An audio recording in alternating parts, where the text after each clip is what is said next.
आसमान और जमीन टल जाएंगे, लेकिन मेरी बातें हरगिज न टलेंगी। खुदा का हर एक सुखन पाक है, वो उनकी सिपर है जिनका तवक्कुल उस पर है।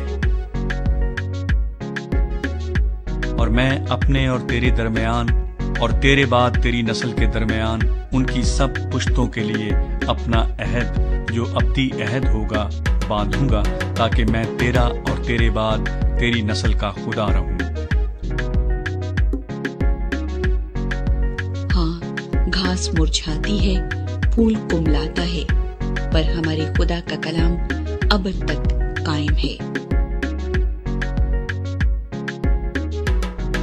खुदावन के कवानीन रास्त हैं, वो दिल को फरहत पहुंचाते हैं। खुदावन का हुक्म बेऐब है, वो आंखों को रोशन करता है।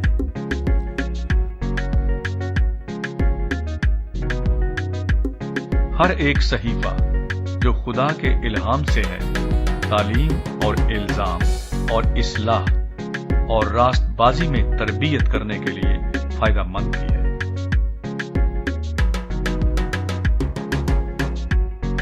मैं हर एक आदमी के आगे जो इस किताब की नबूवत की बातें सुनता है गवाही देता हूँ कि अगर कोई आदमी उनमें कुछ बढ़ाए तो खुदा इस किताब में लिखी हुई आफतें उस पर नाजिल करेगा, और अगर कोई इस नबूवत की किताब की बातों में से कुछ निकाल डाले तो खुदा उस जिंदगी के दरख्त और मुकद्दस शहर में से जिनका इस किताब में जिक्र है उसका हिस्सा निकाल डालेगा।